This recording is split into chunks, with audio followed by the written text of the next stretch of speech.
Bom, pessoal, vamos começar então mais uma aula nossa de mecânica, hoje tratando sobre o assunto de produto escalar. Também é um conteúdo visto já em geometria analítica, a gente só vai aplicar ele agora na mecânica e nós vamos trabalhar com vetores força. Na geometria analítica vocês trabalhavam com vetor A, vetor B, vetor C, aqui nós vamos trabalhar necessariamente com vetores força, tá? O produto escalar para nós tem duas finalidades. A primeira, e a mais simples, encontrar o ângulo formado entre dois vetores, tá? É bem simples, se eu quero encontrar o ângulo formado por esses dois vetores, eu tenho que trabalhar com o produto escalar. Ele nasce um pouquinho dessa finalidade aqui, mas a fórmula que nós utilizamos é essa daqui, ó. Θ, que é o ângulo formado entre esses vetores, é igual cosseno inverso de produto escalar de A por B dividido pelo módulo de A vezes o módulo de B. Lembrando, a operação do produto escalar consiste em você fazer vetor x componente x do vetor A vezes a componente x do vetor B, mais componente y do vetor A vezes a componente y do vetor B, mais componente z do vetor A vezes componente z do vetor B. Nós vamos fazer essas multiplicações e somar todos os resultados. O resultado de um produto escalar sempre é um número, por isso, produto escalar. Tá? O resultado dessa parte aqui é um número. X vezes x, mais y vezes y, mais z vezes z, ok? E a outra finalidade do produto escalar é encontrar componentes paralela e perpendicular do vetor. Mas paralela e perpendicular a quê? Ao que o exercício for determinado. Então, se ele direcionar um paralelo a um eixo AB, então a gente tem que saber determinar o vetor unitário de AB e depois calcular o produto escalar.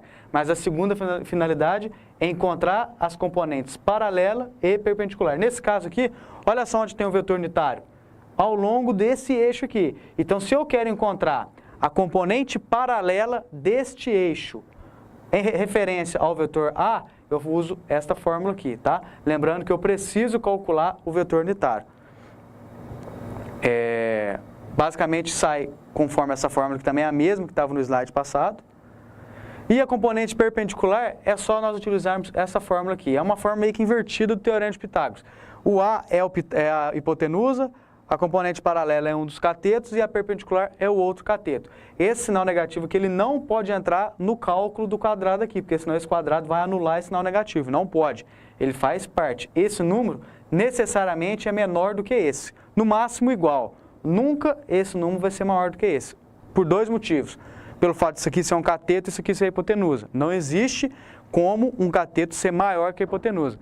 E pela outra maneira, se o resultado de uma raiz der negativa, a gente não consegue calcular, tá? Vamos fazer um exemplo aqui. Calcular as componentes paralelas do vetor F, paralela, a estrutura mostrada na figura abaixo está submetida a uma força horizontal F de 300J. Determine a intensidade dos componentes da força paralela e perpendicular ao elemento AB. O exercício tem que mencionar a que elemento ele é paralelo. Nesse caso, AB. Essa força aqui, ela possui uma componente que vai tender a esticar esse elemento AB e uma componente que vai tender a cortar ele, tá? Então, esse elemento que vai tender a esticar é a paralela e a perpendicular tende a cortar. O que basicamente eu preciso ter nesse exercício? Um vetor força e um vetor unitário. Isso para calcular a componente paralela. Eu preciso ter o vetor força, que nesse caso já foi dado para mim. Isso daqui já está no formato de vetor cartesiano. Se não fosse dado, eu deveria calcular, achava o vetor posição, virava ele como vetor unitário, multiplicava pelo módulo da força. Só que aqui eu já tenho ele como um vetor força cartesiano. Eu preciso achar agora um vetor unitário que sai de A até B. Aqui, ó, o desenho. O vetor unitário que sai de A até B. E para isso, nós vamos calcular primeiramente o vetor posição de AB, né, lá, esse vetor posição aqui, e transformar ele em vetor unitário.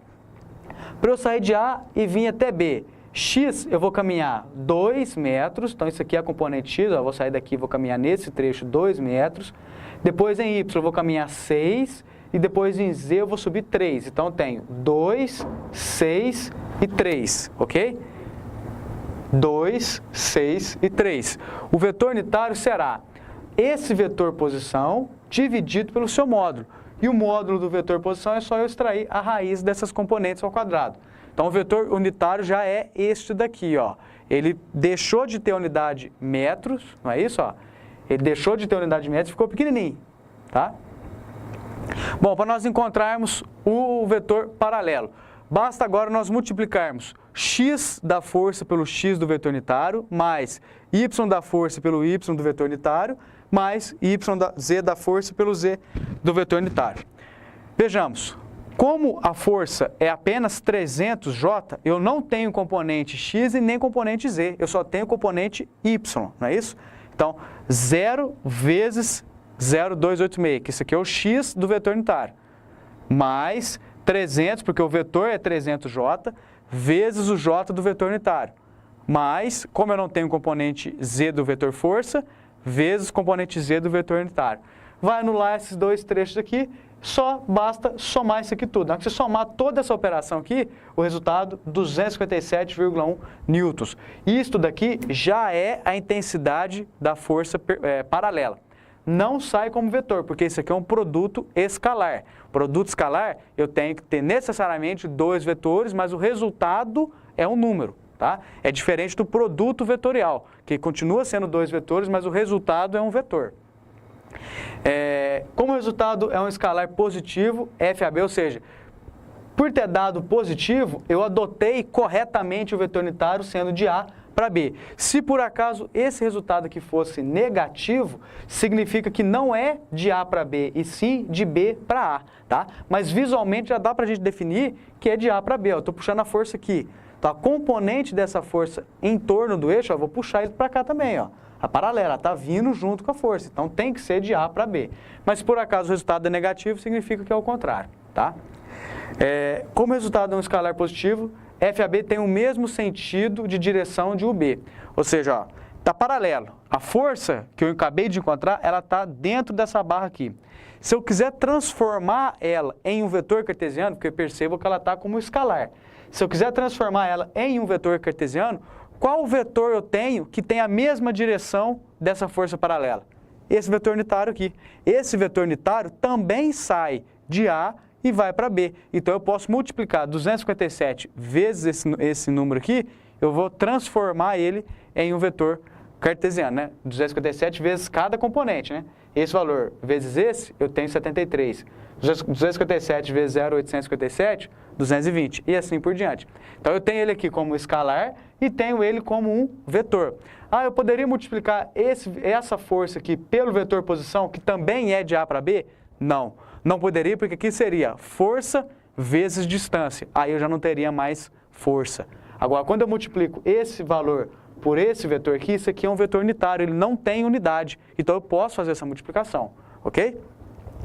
Para encontrar a força perpendicular, basta nós utilizarmos a fórmula de dois jeitos.